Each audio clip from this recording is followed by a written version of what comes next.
Hello ladies and gentlemen, once again this is Jeremy Smith, Photog J the Great. I'm glad to tell you guys that I finally have gotten my hands on the Nikon D5200. I have been waiting for this camera for quite some time now. First of all, I want to tell you guys thanks for all the views and comments and likes on the D3200 versus D5100 video. We'll no doubt be doing that sort of thing again with this camera. We'll probably compare it to the 3200 and 5100 so we can all get a much better idea of how all three cameras stack up. The nice thing, the most awesome thing in my opinion about the 5200 is the fact that no longer do you have to choose between the manual video controls and higher megapixel count and compatibility with the Wi-Fi adapter on the 3200. But then at the same time, the 5100 had the swiveling screen and it had, a little bit better photo-centric controls because you had your ISO and third stops, that sort of thing, but you didn't have the manual video and all that. So now you don't have to choose anymore. The 5200 combines both. It gives you 24 megapixels. It is a different sensor than the 3200.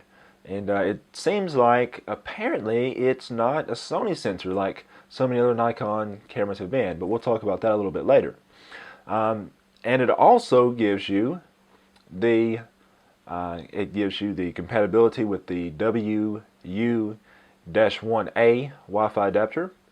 By the way, interesting note, I discovered that on the Nikon website it says that it takes the WU-1B, which is not correct. That's actually just for the D600. So anyways, I caught Nikon with a typo. Who knew? But anyways, the other thing is it gives you a little bit greater speed now. So back in the day, the 5100 was a little faster than the 3100. Now we're kind of back to that again. This new D5200 shoots at 5 frames per second now, so that's nice. Always nice to have a little bit more speed. But the thing that shocked me the most about this camera whenever it was first announced is it actually uses the same 39-point autofocus system as the D7000. It also shares its the new and improved metering system from the 7000 as well. So lots and lots of features from that camera. No doubt there's going to be a D7000 replacement pretty soon because this camera is getting close to it. I mean, no, it doesn't have the larger battery. No, Nikon doesn't make a battery grip for it, and it doesn't have the better build and dual card slots and all that, and better controls. But from an image quality standpoint, I mean, it's definitely. I mean, it doesn't take a rocket scientist to figure out it's going to be better, and the video capabilities are exactly evenly matched to the D7000. So definitely we'll see D7000 replacement at some point, I'd say, but we'll get more into that later on. For the meantime though, let's go ahead and take a closer look at this D5200. Oh wow, so as you can see, I got myself a nice shiny red one. The Nikon D5200 is the first Nikon DSLR available in 3 different colors. Of course there's black, there's this red, and then there's also bronze as well. The red and the bronze look exactly like it does on some of the Coolpix models. I'm not really sure how I feel about that. Just when you have to make so many other decisions on buying a DSLR with all the technical bits, now you have to decide which color you want as well. But anyways, whatever. It's just something to keep in mind, I guess. Taking a look at it, everything is laid out very much like some of the other Nikon cameras. And of course we'll compare this to the 5100 and 3200 in detail at a later date. You'll notice that up here, up top, you've got your live view switch. So it's just like the one on the D5100. It's not like the push button on the 3200. So I decided to keep that. All the newer Nikons now, of course, have a record button up top, which is very nice. They also put the info button here, and I do like this. I do like that they've given us a button for drive modes now. So that's something that's good as well. As I've said on a couple of other Nikon models, mainly on the D800, I kind of wish that Nikon would put the new button, like the record button, since it's a new edition. It'd be kind of nice if maybe they'd put it in a new spot as opposed to putting it in the spot that was used by another button on the previous model. So like if they had swapped these two, that'd be kind of cool, I guess. I can see why they did that though. You know, they want the record button to be easy to get to, but for those of us that have been using Nikon cameras for a little bit now, it's going to be a little bit confusing at first. You'll have to get used to the fact that, you know, this button right here is an altogether different button. It's not something you're used to. So just a side note on that. One other thing that's nice about this camera is, unlike the 3200, it actually has a stereo microphone up here, so it doesn't record mono. So that's very, very nice. You have stereo sound now. Let's see, of course, hot shoe up here. And all the cameras in this range, unfortunately, are all a 95% viewfinder. So they're not 100%, but you do get the 39-point focus system on this camera, which is nice.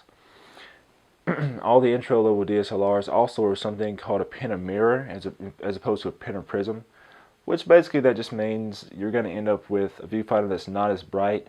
So if you compare this to something like the D7000, not going to be quite as bright and quite as large as the viewfinder on that camera. I'll go into that in a little bit more detail later on.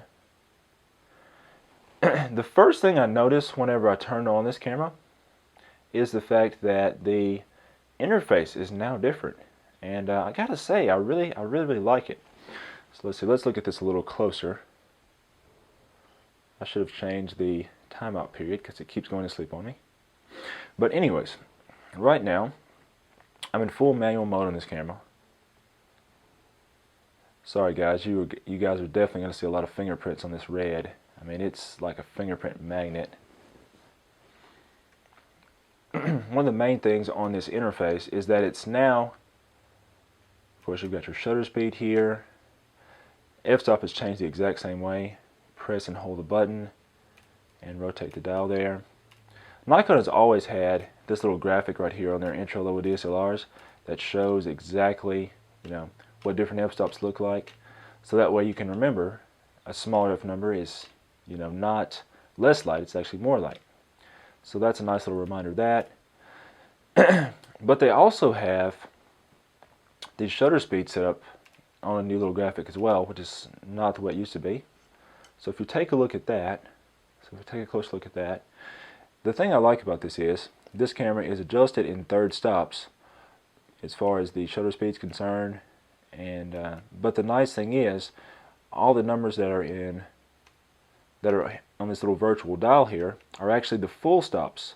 So it really helps a beginner remember that. So you know that from a 60th to 1/125th is a full stop, from 1/125th to 2/50th is a stop, you know, and so on. So I like how they've done that. That's very, very useful for someone just getting started out. You also have a custom function button on this camera, and by default that changes your ISO, but you can customize it in the menu to do other things.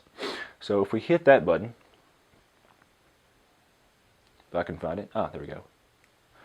If you hit that button, once again you can see ISOs in third stops, but if you look at that little graphic there, notice that it shows 100 and 200 and 400 and so on, and once again it's actually showing you where the full stops are on your ISO adjustment, so you can get a much better idea of how that all works. So that's very nice.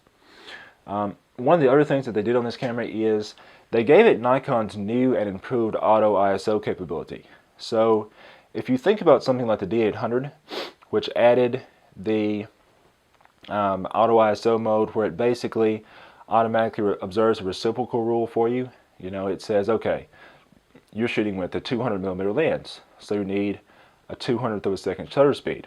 So basically, when you're using a longer lens and you need a faster shutter speed, the camera automatically factors that into its ISO decision, and it will automatically bump the ISO up. So if you're using a longer lens, like a 200mm lens, ideally to not have blur, you need at least 1/200th of a second. So the camera says, hey, they're using a 200mm lens. I'm going to go ahead and bump the ISO up a little bit higher so they can attain a faster shutter speed. Or if you're using a wider angle lens, or if you just zoom, or if you just change your zoom to the wider end of your lens, then the camera will say, hey, now they're shooting at 18 millimeters. They don't need as fast of a shutter speed, so I'm going to lower the ISO now. So that's something that all the Canons have done for quite some time. As far as I know, throughout the entire time Canon has had auto ISO, that's something that they've done. So this is something that is very, very nice to see coming into the Nikon lineup also. Of course, you can see your layout for your focus points. You can move between all of them like that. This is the 39-point focus system from the D7000, and earlier I also mentioned that you have the metering system from the D7000 as well, so that's very, very useful. And we'll talk about that in a bit more detail as we do further videos with this camera, and definitely I'll be doing another comparison video. Everything else pretty much still works the same way as it did on the 5100 and 3200. So if you hit your little I button right here, you can still go through all of your options down here as far as white balance and metering and focus modes and so forth.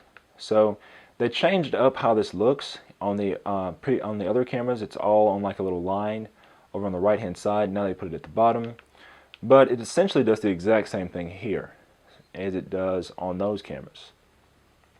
Moving around to this side, as I continue to fight the fingerprints on this glossy red, you do have a microphone input, which is nice, and you do have your manual audio levels on this camera, which is nice as well.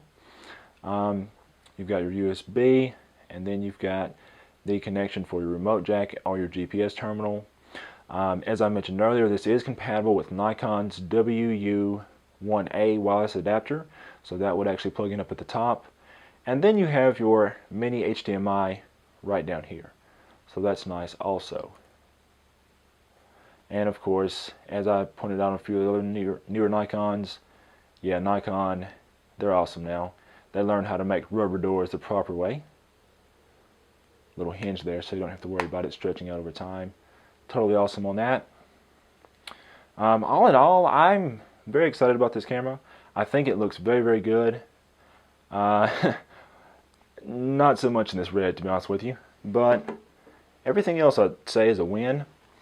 We'll go ahead and take a look at this camera in closer detail as far as its images pretty soon, so I'll go out and take some photos and we'll look at them. Really, if you're looking for a intro level type DSLR, the only reason I'd buy the 5100 or the 3200 over this would be cost. If you don't have as much to spend, I still think that if I didn't have as much to spend overall, I still think that the 3200 is going to be the better camera over the 5100 if I were on a little bit less budget. If you have the extra money, by all means, go ahead and get the 5200 though. You'll be very, very happy with it. If you are a more advanced user and you see yourself using the manual controls in a lot more detail, if you guys remember my intro level versus pro level DSLR video, control video, on the higher level cameras you definitely have a lot more access to the manual controls. So if you're a more advanced user, or if you see yourself getting more advanced, I would definitely recommend a higher end camera, just so you don't have to go into the menus. As you can see, this D5200 is still a lot more menu driven as far as having to go in and select things for focusing, that sort of thing.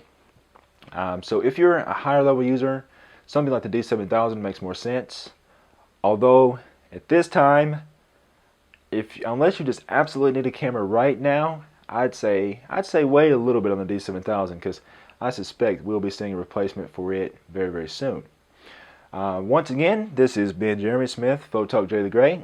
If you guys have any questions, write me in the comments below. Any feedback is appreciated. And definitely be on the lookout for the next part of this video. We'll do some samples, and we're also going to be comparing it to some other cameras also. So until then, this is Photog J the Great, Jeremy Smith, signing off. Okay guys, I actually thought about a couple other things I wanted to show you that I forgot. First thing is, also you'll notice in live view, if you go into the, you can hit your info button here and go through different views in the live view here. You do notice that you have a level here for your audio levels. You have a little graph there, so that's nice. And one other quick thing I wanted to show you is that if you're in live view mode and you want to change like your f-stop, I did want to point out that even though you do have manual video controls on this camera, if you're in the live view mode and you want to change the f-stop, you actually can't do it straight away. So it's just like the D7000 and D600 in that regard. So unfortunately, that's one of the nice things about the Canon cameras is even in video mode, even on on any of the Rebels, you can still change your f-stop while you're still in live view. With everything except for the higher end Nikons, you have to first exit live view and change your f-stop and then go back into live view again if you want to be able to change your f-stop in video mode. So anyways, thought about those last two things I wanted to show you.